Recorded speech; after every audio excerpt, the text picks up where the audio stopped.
Hello students. Last class पिछले कुछ classes से हम सिर्फ और सिर्फ न्यूमेरिकल्स प्रैक्टिस कर रहे हैं। 3 क्लासेस हो गई हैं हमें सिर्फ न्यूमेरिकल्स प्रैक्टिस करते हुए। तो बोर्ड पॉइंट ऑफ व्यू से और कॉम्पिटेटिव पॉइंट ऑफ व्यू से हमने काफी कुछ सीख लिया इस चैप्टर में कि जो रेट कांस्टेंट है उसको कैसे निकाला जाता है, ऑर्डर कैसे निकाला जाता है, कई सारी चीजें हमने सीखी हैं। देखो आज का जो टॉपिक है हमारा वो हम न्यूमेरिकल्स तो भी और नहीं कर रहे हैं, ठीक है, और अपने नेक्स्ट टॉपिक के ऊपर मूव करेंगे। और जो टॉपिक मैं आज करवाने वाला हूँ वो जो है आपका बोर्ड में तो नहीं पूछा जाता, आज तक तो आया नहीं उससे रिलेटेड क्वेश्चन, ना ही आपके सिलेबस बोर्ड के सिलेबस में वो चीजें हैं। नीट में भी अभी तक तो नहीं पूछा गया है, बट पूछा जा सकता है, ठीक है, और जेई में भी उसके आने के चांसेस हैं। तो आज का टॉपिक आप कह सकते हो कि purely competitive point of view से ही है। मुझे पता है अभी वैसे भी वीडियोस वगैरह वही बच्चे देख रहे हैं जो कंपटीशन की प्रिपरेशन करते हैं। नॉर्मल बोर्ड के लिए पढ़ने वाला बच्चा मुझे नहीं लगता इस टाइम पे कोई भी सीरियस होगा, यही सोच रहे होंगे स्कूल खुलेगा फिर पढ़ेंगे, है ना। ज्यादातर बच्चे यही सोचते हैं, तो वो ज्यादा देख भी नहीं रहे होंगे वीडियोस को। बट जो बच्चे देख रहे हैं, जो सीरियस हैं, उनको मैं चाहूंगा कि जितनी मैक्सिमम नॉलेज आप बढ़ा सको अपनी बढ़ाइए, लॉकडाउन का फायदा उठाइए, बल्कि आपके पास मैक्सिमम टाइम है सेल्फ स्टडी के लिए। जितना ज्यादा टाइम जितनी ज्यादा बेनिफिशियल आपकी सेल्फ स्टडी होती है उतना तो कुछ भी नहीं होता, ठीक है। कितना ही आप पढ़ लो स्कूल में, वीडियो लेक्चर में, कहीं से भी पढ़ लो, कितने भी नोट्स हो जाएं, बट जब तक खुद नहीं पढ़ोगे, सेल्फ स्टडी नहीं करोगे, तब तक कुछ होने वाला नहीं है। और ये टाइम ऐसा है जब आप सबसे ज्यादा सेल्फ स्टडी अपनी कर सकते हो, ठीक है। तो इसीलिए आज जो टॉपिक हम करेंगे वो है प्योरली कॉम्पिटिटिव। तो आइए शुरू करते हैं। देखो अभी तक हमने जो फर्स्ट ऑर्डर रिएक्शन पढ़ी है, फर्स्ट ऑर्डर रिएक्शन कई सारी तरीकों की होती है, ठीक है। हमने उसमें से 2 एस्पेक्ट अभी तक पढ़ लिए हैं कि फर्स्ट ऑर्डर रिएक्शन में कॉन्सेंट्रेशन से अगर आपको डील करना है तो कॉन्सेंट्रेशन वाला एक्सप्रेशन हमने पढ़ लिया। एक हमने पढ़ा था प्रेशर वाला। तो लास्ट क्लास में जो मैंने आपको प्रेशर से रिलेटेड एक क्वेश्चन करवाया था, वो अच्छा क्वेश्चन है, बट वो आपके बोर्ड के सिलेबस में है और वो काफी अच्छा क्वेश्चन है वैसे तो, बट एनसीईआरटी में भी दिया हुआ है। तो कई क्वेश्चंस आपके एनसीईआरटी में भी काफी अच्छे दिए हुए होते हैं, तो वो क्वेश्चन एनसीईआरटी से ही था जो प्रेशर वाला मैंने आपको कराया था। तो आज जो है एक प्रेशर और कंसंट्रेशन तो हम पढ़ चुके हैं, आज हम पढ़ेंगे वॉल्यूम के टर्म्स में, ऑप्टिकल रोटेशन के टर्म्स में। जो फर्स्ट ऑर्डर रिएक्शन है उसको 2-3 तरीके से आज हम और देखेंगे, ठीक है। तो नेक्स्ट जो है फर्स्ट ऑर्डर रिएक्शन हमने इन टर्म्स ऑफ कंसंट्रेशन पढ़ लिया है, इन टर्म्स ऑफ प्रेशर पढ़ लिया है। नेक्स्ट जो है हम फर्स्ट ऑर्डर रिएक्शन पढ़ेंगे इन टर्म्स ऑफ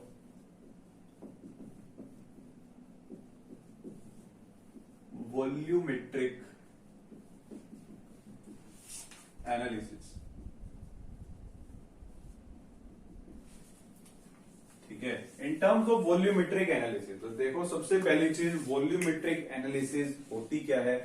कुछ टर्म्स हैं आपकी, जैसे वॉल्यूमेट्रिक एनालिसिस है या टाइट्रेशन है, 12th क्लास में हम पढ़ेंगे इसके बारे में काफी अच्छे से, प्रैक्टिकल भी करेंगे इसके ऊपर, ठीक है। लास्ट जो 12th पास आउट हुई है उनको मैंने करवाया भी था आपके स्कूल वाले बच्चों को प्रैक्टिकल्स, ठीक है। तो उसमें टाइट्रेशन हम पढ़ते हैं, काफी अच्छी आती है आपकी, जो D and F block chapter आएगा आपका आगे, उसमें हम देखेंगे टाइट्रेशन क्या चीज होती है, कैसे हम उसको करते हैं। तो अभी बेसिक सा थोड़ा सा मैं आपको बता देता हूँ फास्टली कि टाइट्रेशन क्या है, वॉल्यूमेट्रिक एनालिसिस क्या चीज होती है। देखो टाइट्रेशन जो होती है, टाइट्रेशन का मतलब क्या है, उसमें कुछ इस तरीके का सेटअप हम लगाते हैं। क्या होता है, एक नीचे हमने बीकर ले लिया या एक टाइट्रेशन फ्लास्क होती है वो लेते हैं, ठीक है। इसके अंदर कुछ अपना कंपाउंड डाल के रखेंगे। अभी तक जो हम रिएक्शंस पढ़ रहे थे, मान लेते हैं यहां पर एक कोई रिएक्शन चल रही है, ए आपका रिएक्टेंट है, वो बी और सी के अंदर डिसोसिएट हो रहा है, और ये जो रिएक्शन है ये फर्स्ट ऑर्डर है, ठीक है। इस बीकर के अंदर मैं इस रिएक्शन को करवा रहा हूं।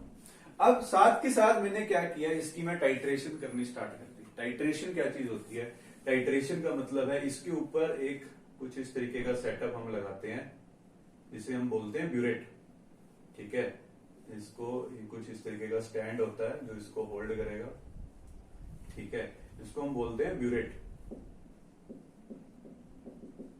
इसके ऊपर रीडिंग्स लिखी हुई होती हैं, ठीक है। और इसके अंदर हमने कोई एक ऐसा कंपाउंड ले लिया है जो हम इसमें ऐड करने वाले हैं। देखो क्या है, यहां पर एक बीकर है जिसमें एक रिएक्शन चल रही थी ऑलरेडी, ठीक है। तो वहां पर ए, बी और सी 3 चीजें प्रेजेंट है। हम क्या कर रहे हैं, यहां से एक ऊपर हमने ब्यूरेट लगाई जो क्या कर रही है, ड्रॉप वाइज इसके अंदर हम ऐड कर रहे हैं। तो इसको ड्रॉप वाइज अगर हम इसके अंदर ऐड करेंगे तो देखो क्या होगा, ड्रॉप वाइज ऐड करने के बाद अब इसके अंदर ए, बी और सी तीन चीजें प्रेजेंट हैं, इन तीनों में से किसी के साथ भी ये रिएक्ट कर सकता है, ठीक है। अब वही देखना है हमने कि वॉल्यूम की टर्म्स में जो रेट कांस्टेंट का एक्सप्रेशन है वो हम कैसे लिखते हैं, तो देखते हैं। आइए देखो, सबसे पहली चीज तो ये, अब हमारे पास दो केस बनते हैं। एक केस तो ये है, केस वन क्या है, ये जो भी हमने यहां पर कंपाउंड लिया है, if compound reacts only with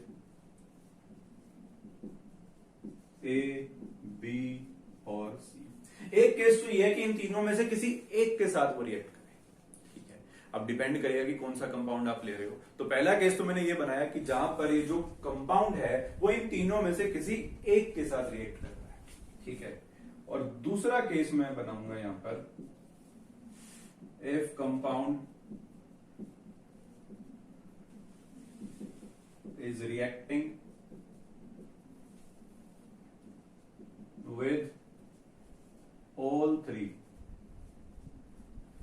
दूसरा केस मैंने यहां पर बनाया जहां पर ए, बी और सी तीन कंपाउंड्स प्रेजेंट है नीचे बीकर के अंदर, और उन तीनों के साथ आपका ये जो कंपाउंड यहां पर आपने लिया है वो रिएक्ट कर रहा है। कंपाउंड मान लो एक्स कंपाउंड है आपका, कोई भी है, ठीक है। एक्स कंपाउंड लिया, वो ए, बी और सी तीनों के साथ रिएक्ट कर रहा है, ठीक है। अब सबसे पहली चीज वॉल्यूमेट्रिक एनालिसिस के लिए सबसे पहली चीज जो आपको समझनी है वो क्या है कि यहां पर मैंने जैसे कि आपको बताया कि ग्रेडिंग लगी हुई होती है, ठीक है। मान लो पहले आपने इस ब्यूरेट को यहां तक फिल कर रखा है, तो ये है इसकी इनिशियल रीडिंग P1, ठीक है। यहां पर क्या होता है, इसका एक स्टॉप कॉक होता है जिसको जैसे हम थोड़ा थोड़ा घुमाते हैं तो ये ड्रॉप वाइज नीचे आना स्टार्ट हो जाता है। तो जैसे जैसे ये नीचे जाएगा ऑब्वियसली इसकी रीडिंग जो है वो मूव करेगी, V1 से चेंज होकर के हो जाएगी V2, ठीक है। अब देखो यहां पर जो ए है आपका, पहला केस मैं यहां पर पहले कंसीडर कर रहा हूं, केस वन, जिसमें आपका जो कंपाउंड है वो केवल ए के साथ रिएक्ट कर रहा है, ठीक है। तीनों में से किसी को भी आप कंसीडर कर सकते हो, ए, बी या सी। बस केस ये है कि जब आपका जो कंपाउंड है वो केवल एक के साथ रिएक्ट कर रहा है, ठीक है। अब एक चीज जो इसमें आपको समझनी है वो क्या है कि जो ये वॉल्यूम नीचे आएगा, ठीक है। अब यहां पर इस कंपाउंड के अंदर ए की कॉन्सेंट्रेशन जो होगी उसी कॉन्सेंट्रेशन के ऊपर डिपेंड करेगा कि इसका कितना वॉल्यूम कंज्यूम होने वाला है। बड़ी इंपॉर्टेंट चीज है, ध्यान से फिर से सुन लीजिए कि जो यहां से कुछ वॉल्यूम इसका नीचे आ रहा है, ठीक है, ये जो है रिएक्ट करेगा इस ए के साथ। ए की कॉन्सेंट्रेशन जितनी ज्यादा होगी उतना ज्यादा इसका वॉल्यूम जो है वो कंज्यूम होगा। तो एक चीज आपको यहां पर क्लियर हो जानी चाहिए कि concentration of A is directly proportional to the volume consumed, ठीक है। Concentration of A should be the directly proportional to the volume consumed, ठीक है। तो अगर मैं इस ए के लिए रेट कांस्टेंट का एक्सप्रेशन लिखता हूं इन टर्म्स ऑफ कॉन्सेंट्रेशन, तो वो मैं क्या लिखूंगा, केस वन के लिए अगर के का मैं एक्सप्रेशन लिखता हूं तो क्या होगा, फर्स्ट ऑर्डर रिएक्शन है 2.303 by T log C0 by C, ये लिखते हैं ना। C0 क्या है आपकी इनिशियल कॉन्सेंट्रेशन, बाय C क्या है एट टाइम T कॉन्सेंट्रेशन कितनी है, ठीक है। या इसको मैं A0 और AT से रिप्लेस कर दूं तो ज्यादा सही रह जाएगा कि A की, ठीक है। तो इसको हमने A0 और AT से रिप्लेस कर दिया, ठीक। अब इसके बाद देखो हमने क्या बोला यहां पर कि जो कॉन्सेंट्रेशन है, कॉन्सेंट्रेशन डायरेक्टली प्रोपोर्शनल है किसके, वॉल्यूम के, ठीक है। तो जो आपकी इनिशियल कॉन्सेंट्रेशन होगी वो डायरेक्टली प्रोपोर्शनल होगी किसके, जो आप यहां पे इनिशियल वॉल्यूम लोगे, ठीक है। तो इनिशियल वॉल्यूम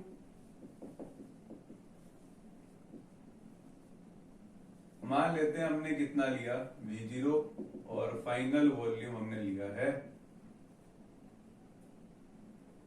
V1, ठीक है। तो जो इनिशियल कॉन्सेंट्रेशन है वो इनिशियल वॉल्यूम के डायरेक्टली प्रोपोर्शनल, और इनिशियल एट टाइम टी जो कॉन्सेंट्रेशन है ए की वो डायरेक्टली प्रोपोर्शनल हो जाएगी वॉल्यूम एट टाइम टी, या जिसको हम V1 से लिखते हैं या एट टाइम टी VT से लिखते हैं, ठीक है।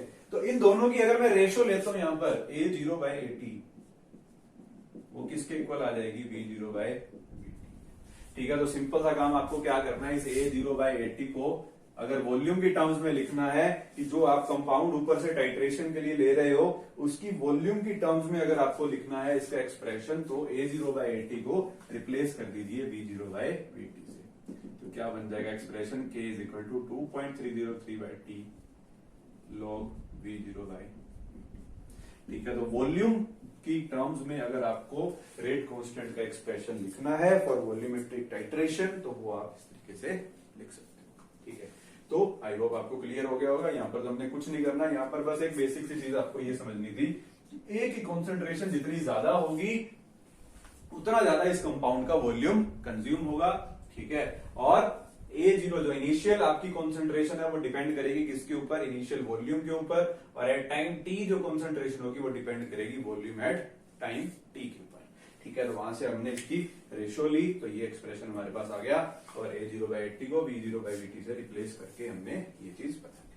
ठीक है, अब बात करेंगे next case which is quite typical. थोड़ा सा आपको थोड़ा सा डिफिकल्ट लग सकता है बट ज्यादा कुछ नहीं है, ध्यान से समझोगे तो आ जाएगा। जैसे हमने प्रेशर वाला एक्सप्रेशन देखा था लगभग उसी से मिलता जुलती चीज है, तो उसको भी हम देख लेते हैं। ठीक है, तो यहाँ पर अभी आपको सिर्फ ये चीज याद रखनी है, ये चीज हर एक में काम आने वाली है कि कॉन्सेंट्रेशन जो है वो वॉल्यूम के डायरेक्टली प्रोपोर्शनल है। ठीक है, अब केस सेकंड केस की बात करते हैं। अब जो है आपका जो कंपाउंड है वो ए, बी और सी तीनों के साथ रिएक्ट कर रहा है।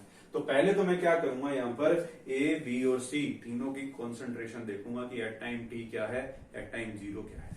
ठीक है, तो देखो ये रिएक्शन चल रही थी हमारी नीचे, A gives out B plus C. तो एट टाइम 0, जब टाइम 0 है तो इसकी कॉन्सेंट्रेशन मान लीजिए कितनी है, A0 है। ठीक है, ए की कॉन्सेंट्रेशन एट टाइम 0 कितनी है, A0, और जब टाइम टी कर दिया AT। ठीक है, और एक चीज और, जब टाइम 0 है तो उस टाइम केवल रिएक्टेंट है, प्रोडक्ट है नहीं, तो प्रोडक्ट की कॉन्सेंट्रेशन क्या है, 0। ठीक है, और एट टाइम टी, जब टाइम टी कर दिया तो इसकी कॉन्सेंट्रेशन मान लेते हैं कितनी होगी, इसकी कुछ कम हो जाएगी, A0 माइनस एक्स करोगे, और इसकी उतनी ही बढ़ जाएगी XX। अब बस यही चीज को आपने ध्यान में रखना है। ये डेरिवेशन तो मैं आपको करवा रहा हूं इसकी, और ये मत समझिएगा कि हर डेरिवेशन वेस्ट होती है। जो पहले की डेरिवेशन आई थी मैंने आपको बोला था उसका कोई ज्यादा यूज नहीं है, बट अब जो डेरिवेशन कराऊंगा ये आपको आनी चाहिए। क्यों आनी चाहिए, क्योंकि जरूरी नहीं है कि इसके ऊपर आपसे न्यूमेरिकल पूछा जाए। न्यूमेरिकल आने की प्रोबेबिलिटी कम है, क्या आने की प्रोबेबिलिटी ज्यादा है, वो क्या करेगा, एक रिएक्शन लिख के दे देगा आपको, और रिएक्शन का पूछेगा कि इसका एक्सप्रेशन बताओ रेट कांस्टेंट का क्या होगा, तो वो आपको डिराइव करना आना चाहिए। ठीक है, और एक चीज याद रखिए, आपको जो पेपर में या कहीं पर भी क्वेश्चन दिखेगा वो इसके आगे कुछ ना कुछ कोफिशिएंट भी लगा हो सकता है। अगर ए के आगे यहाँ पर 2 लगा है, यहाँ पर सी के आगे 3 लगा है, तो जैसे हमने प्रेशर वाली टर्म्स में किया था कि इसके आगे वाला कोफिशिएंट इस एक्स के आगे लगेगा और इसके आगे वाला कोफिशिएंट इस एक्स के आगे लगेगा, उस चीज को भूलिएगा मत। वही चीज ही इंपॉर्टेंट है कि जब आप डेरिवेशन करोगे तो ये आपको लगाना बहुत बहुत जरूरी है। अगर आप वही गलती कर दोगे तो आपका क्वेश्चन जो है वो गलत हो जाएगा। ठीक है, तो इस चीज को ध्यान में रखें। तो यहाँ पर कोफिशिएंट सबका 1 1 है, तो एक्स के आगे हमने कुछ नहीं लगाया, चाहो तो यहाँ पर आप 1 1 लिख भी सकते हो। ठीक है, तो ये हो गया। अब देखो, जो हमें प्रेशर वाली टर्म्स में जब हमने किया था रेट कांस्टेंट का एक्सप्रेशन, तो एक चीज मैंने आपको वहां पर बोली थी, क्या कि हमेशा हमने जो कॉन्सेंट्रेशन लेनी है, जो रेट कांस्टेंट के एक्सप्रेशन में हम कॉन्सेंट्रेशन लेते हैं वो सिर्फ और सिर्फ किसकी होती है, आपके रिएक्टेंट की होती है। प्रोडक्ट की कॉन्सेंट्रेशन की बात हम नहीं करते। ठीक है, बट यहां पर जो वॉल्यूम है, वॉल्यूम इन तीनों में कंज्यूम हो रहा है, तो इसको भी आपको साथ में थोड़ा बहुत कंसीडर करना पड़ेगा। हमें यहां पर केवल क्या निकालना है, K is equal to 2.303/T log, अगर कॉन्सेंट्रेशन की टर्म्स में इसका मैं एक्सप्रेशन लिखूं तो वो क्या हो जाएगा, A0 माइनस एक्स। बस ये चाहिए ना, एट टाइम टी रिएक्टेंट की कॉन्सेंट्रेशन इतनी है, एट टाइम 0 रिएक्टेंट की कॉन्सेंट्रेशन इतनी है। तो हमें क्या करना है, इस A0 और A0 माइनस एक्स इन दोनों की वैल्यू निकालनी है, बस और कुछ नहीं करना। ठीक है, अब वो कैसे निकालेंगे देखते हैं। देखो, अब इसके लिए आपको क्या क्या चीजें थोड़ी सी और पता होनी चाहिए। नेक्स्ट चीज जो है वो ये कि वॉल्यूम की टर्म्स में इसको कैसे कन्वर्ट किया जाए। ये तो हमने लिख दिया कॉन्सेंट्रेशन की टर्म्स में, अब वॉल्यूम की टर्म्स में क्या करेंगे। देखो वॉल्यूम की टर्म्स में इसी रिएक्शन को मैं फिर से लिख रहा हूं, A gives out B plus C, ठीक है। तो एट टाइम जीरो मान लेते हैं ए ने जो वॉल्यूम कंज्यूम किया। अब देखो जैसे कि मैंने आपको पहले भी बताया कि जो कॉन्सेंट्रेशन है वो डायरेक्टली रिलेटेड है किसके, वॉल्यूम कंज्यूम्ड के। तो उसकी जगह पर आप वॉल्यूम भी लिख सकते हो, जितनी कॉन्सेंट्रेशन होगी उतना उसका वॉल्यूम कंज्यूम हो जाएगा, ठीक है। तो यहां पर जो ए है, ए ने मान लेते हैं V1 वॉल्यूम कंज्यूम किया एट टाइम जीरो। तो जब टाइम जीरो था उस टाइम पे जो ए है उसने वॉल्यूम कंज्यूम किया कितना, V1, और उस टाइम पे बी और सी है नहीं तो ये कोई भी वॉल्यूम कंज्यूम नहीं कर रहे होंगे, ठीक है। अब थोड़ी देर के बाद एट टाइम टी इसका जो वॉल्यूम है इसकी कॉन्सेंट्रेशन कुछ कम होगी, तो अब ये वॉल्यूम भी थोड़ा कम कंज्यूम कर रहा होगा। तो V1 माइनस एक्स कर देते हैं कि एक्स रिएक्टेंट कम हो गया, उतना ही प्रोडक्ट जो है वो इंक्रीज हो जाएंगे। बी और सी मान लेते हैं एक्स और एक्स बढ़ गया, ठीक है। अब यहां पर क्या है, अगर इसके लिए मैं अपना यही रेट कांस्टेंट वाला एक्सप्रेशन लिखूं तो क्या लिखूंगा, k is equal to 2.303 by T log ये है initial V1 bye V1 minus x, ये लिखूंगा। अब यहां पर क्या करना है मेरे को, V1 तो मेरे को मालूम है, इनिशियल वॉल्यूम है, जो भी स्टार्ट करूंगा यहां पर वो तो मुझे पता होगा, बट ये जो x है ये x कैसे निकालें इसके लिए आपको देखना है, ठीक है। तो इसके लिए आगे देखेंगे इसको। तो सबसे पहले तो यहां पर आपको कई बार टोटल वॉल्यूम क्वेश्चन में गिवन होता है, तो टोटल वॉल्यूम से इसको थोड़ा सा हम रिलेट करेंगे, ठीक है। तो देखो टोटल वॉल्यूम जो है at time T, total volume की अगर मैं बात करूं तो टोटल वॉल्यूम किसके इक्वल है, V1 minus X plus X plus x, इस सभी के इक्वल होगा। यानी कि रिएक्टेंट प्रोडक्ट इन तीनों की वजह से ही वॉल्यूम कंज्यूम किया जा रहा है एट टाइम टी, ठीक है। एट टाइम जीरो तो केवल इस रिएक्टेंट की वजह से कंज्यूम हो रहा है, तो वो तो सीधा V1 हो गया, बट हमें चाहिए इस V1 माइनस एक्स की वैल्यू, तो उसके लिए x पता होना चाहिए। तो उस x को निकालने के लिए हम क्या करेंगे, V टोटल लिखेंगे यहाँ पर। V टोटल जो होगा वो किसके इक्वल होगा, this plus this plus this, यानी कि किसके इक्वल हो गया, V minus X plus X plus x, x से एक्स क्या हो गया कैंसल, तो V1 प्लस एक्स ये बन गया आपका V। बोलो बात समझ में आ रही है। अब इसके बाद इस x की अगर मैं वैल्यू निकालूं तो x कितना हो जाएगा, V total minus V1 equal to X. बोलो बात समझ में आ रही है। क्या किया, V टोटल माइनस V1 को इधर ले आए तो इस x की वैल्यू निकल आई। हमें चाहिए इस V1 माइनस एक्स की वैल्यू, वही हमें यहां पर पुट करनी है। तो V1 माइनस एक्स कैसे निकालोगे, तो V1 माइनस एक्स जो है यहां पर आपने x की वैल्यू निकाल ली है, x को यहां पर पुट कर दीजिए तो आपके पास V1 माइनस एक्स की वैल्यू आ जाएगी। तो x को पुट करते हैं यहां पर, V1 माइनस एक्स कितना है, V टोटल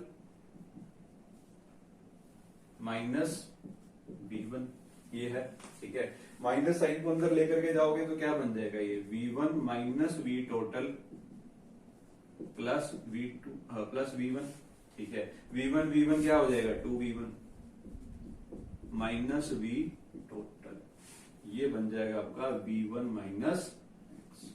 तो V1 माइनस एक्स जो है उसकी वैल्यू क्या आ गई आपके पास, 2V1।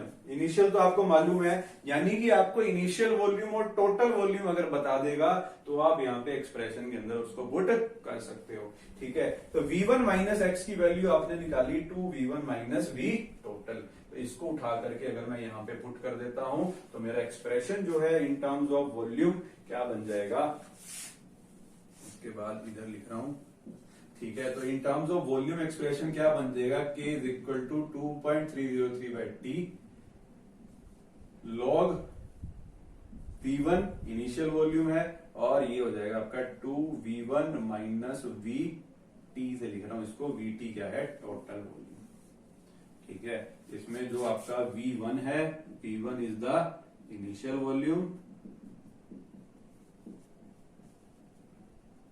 और VT जो है, VT इज द टोटल। कहीं पर V2 से भी इसको लिखा हो सकता है। ठीक है, तो इस तरीके से अगर आपका जो कंपाउंड है जो आपने यहाँ पे टाइट्रेशन फ्लास्क में लिया था, वो जो है अगर A, B और C इन तीनों के साथ रिएक्ट कर रहा है, तो इन तीनों के साथ जब रिएक्ट करेगा उसमें आपको अगर V टोटल और इनिशियल वॉल्यूम की टर्म्स में आपसे एक्सप्रेशन पूछ लेता है कभी, तो आपको कुछ इस तरीके से उसको जो है सोल्व कर लेना है। तो ज्यादा डिफिकल्ट नहीं है, आप इजीली इसको आप सोल्व कर सकते हो। तो एक बार इसको दोबारा से देख लीजिए, देखिए ध्यान से क्या चीज आपको बोल रहा है। ठीक है, और समझने की कोशिश कीजिए, ना आए समझ में तो दोबारा से वीडियो देखिए। फिर भी कोई डाउट रह जाए तो मेरा नंबर आपके पास है ही, टेक्स्ट कीजिए और जो भी पूछना है आप पूछ सकते हैं। ठीक है, तो ये तो हो जाएगी जो वॉल्यूम है वो आपने निकाल ली, यहां पर जो है वॉल्यूम कंज्यूम हो रही है। ठीक है, अब एक केस और भी बनता है। दो केस तो हमने देख लिए। पहला केस क्या था कि जो आपने कंपाउंड लिया यहां पर वो केवल ए के साथ रिएक्ट कर रहा था। दूसरा केस लिया जब ए, बी और सी तीनों के साथ रिएक्ट कर रहा है।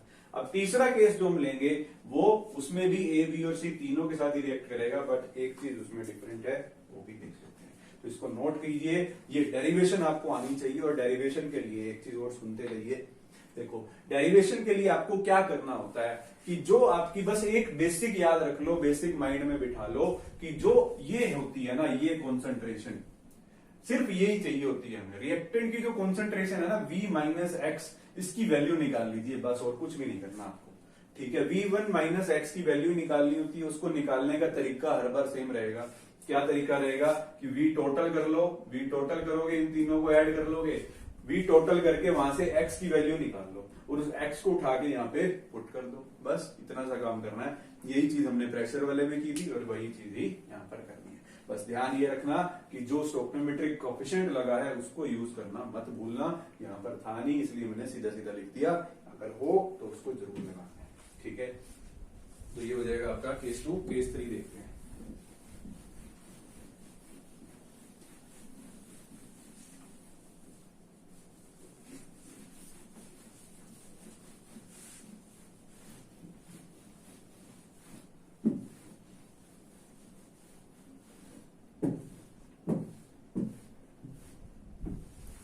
देखो, केस 3 जो है, अभी तक तो हम वॉल्यूम कंज्यूम जो है उसके बारे में बात कर रहे थे कि जो टाइम 0 पर कितना वॉल्यूम कंज्यूम हुआ, एट टाइम t कितना वॉल्यूम कंज्यूम हुआ। बस यही दो चीजों के बारे में हम डील कर रहे थे। अब तीसरी चीज जो है उसको भी हमने देखना है। तीसरी चीज क्या है, आइए बताता हूं। तो केस 3 जो है, केस 3 में एक चीज और ऐड कर देंगे। जो रिएक्शन है आपकी वही सेम ले लेता हूं, A gives out B plus C। ठीक है, अब उसमें ऊपर से आप कुछ कंपाउंड ऐड कर रहे हो, तो वो आपको मैंने बता ही दिया कि जितनी कॉन्सेंट्रेशन होगी यहाँ पर A, B, C की, उतना वो वॉल्यूम कंज्यूम करता जाएगा। तो एट टाइम 0 जो इसने वॉल्यूम कंज्यूम किया, मान लो वो क्या है, V1 है। ठीक है, या V0 लिख देते हैं आप, ज्यादा अच्छे से समझ में आता है। एट टाइम t जो इसने वॉल्यूम कंज्यूम किया वो है आपका VT। ठीक है, VT क्या अभी तक देखो हमने दो चीजें पढ़ी थी, at time 0, at time t, और एक चीज और पढ़ेंगे अब यहां पर, एट टाइम इंफिनिटी। तो तीसरी चीज जो यहां पर मैं ऐड करने जा रहा हूं वो क्या है, एट टाइम इंफिनिटी। अब देखो, एट टाइम 0 जो आपका वॉल्यूम है वो है V0, वॉल्यूम कंज्यूम जो हो रहा है। ठीक है, वो उस टाइम पे सिर्फ किसकी वजह से हो रहा होगा, रिएक्टेंट की वजह से, क्योंकि प्रोडक्ट तो उस टाइम है ही नहीं। ठीक है, अब एट टाइम t इसका वॉल्यूम कुछ कम कंज्यूम होने लगेगा, B और C का उतना ही बढ़ जाए। ठीक है, और at time infinity, at time infinity जो रिएक्टेंट होगा वो खत्म हो जाएगा। जब इन्फिनाइट टाइम आ जाता है, यानी कि बहुत टाइम के बाद अगर आप बात कर रहे हो, तो एट इन्फिनाइट टाइम पे जो रिएक्टेंट होता है वो क्या हो जाएगा, 0। ठीक है, और जो इनिशियली आपने इसका वॉल्यूम कंज्यूम किया था वो अब वॉल्यूम कंज्यूम जो है वो इस B और C की वजह से होने लगेगा।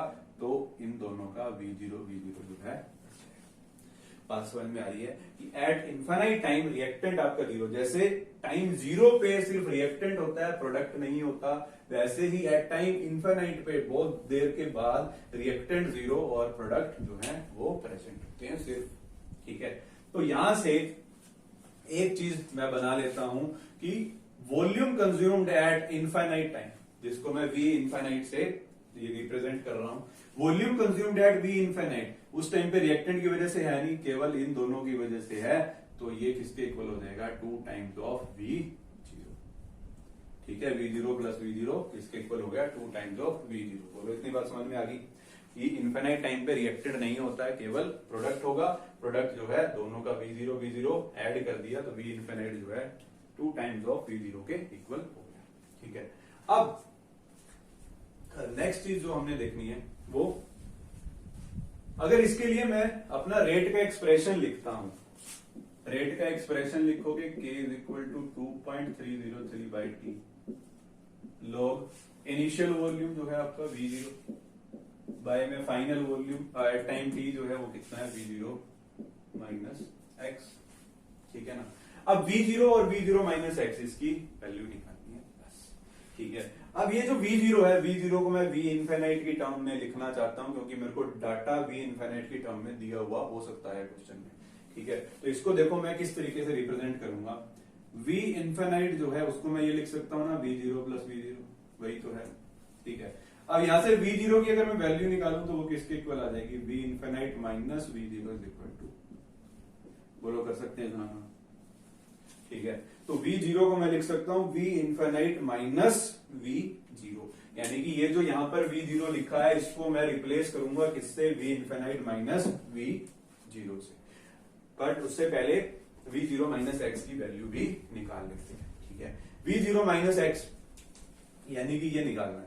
अब ये निकालने के लिए मैंने आपको जैसा कि पहले बताया वही सेम चीज ही आपको करनी है।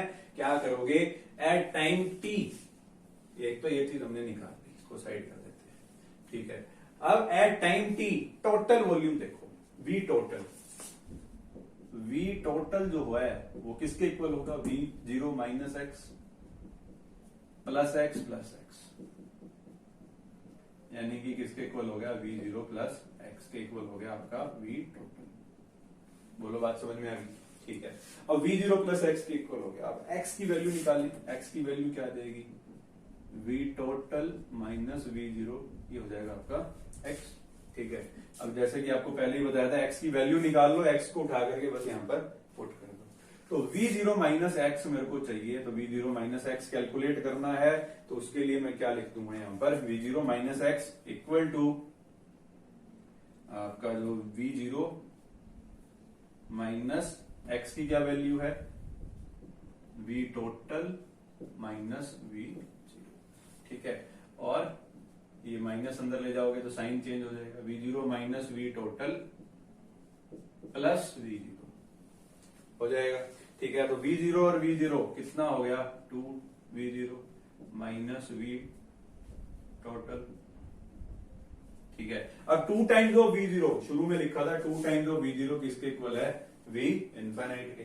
ठीक है, तो V0 माइनस एक्स इसकी वैल्यू क्या आ जाएगी, 2 टाइम्स V0 को रिप्लेस करूंगा V इनफिनाइट से माइनस V टोटल, ये वैल्यू होगी आपकी V0 माइनस एक्स की। ठीक है, तो यहां से मैंने V0 की वैल्यू निकाली, यहां से V0 माइनस एक्स की वैल्यू निकाली, तो इन दोनों को उठा करके बस आपको यहाँ पे पुट करना है और कुछ नहीं। तो रेट का जो एक्सप्रेशन है रेट कांस्टेंट का वो हो जाएगा कुछ इस तरीके से 2.303/T लॉग V0 क्या निकाला V infinite minus V0 divided by V0 minus x क्या निकाला V इनफिनाइट माइनस VT, और VT क्या है आपका टोटल वॉल्यूम कंज्यूम्ड, और V इनफिनाइट क्या है इसको भी यहां पर मैं लिख देता हूं दूसरे पेन से ताकि आपको समझ में आ जाए।